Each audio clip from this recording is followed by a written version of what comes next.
aqui, pessoal, terminei.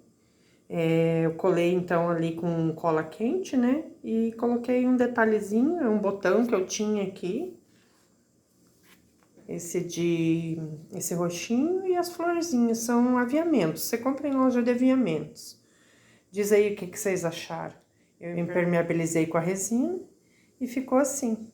Comenta aí o que vocês acharam. Eu achei que ficou uma teteia, coisa mais bonitinha. Tem várias inspirações lá no Pinterest, eu me inspirei lá. Aí contem aí pra mim o que vocês acharam. Comenta, dá like, isso ajuda o canal. Obrigada, fique com Deus e até a próxima.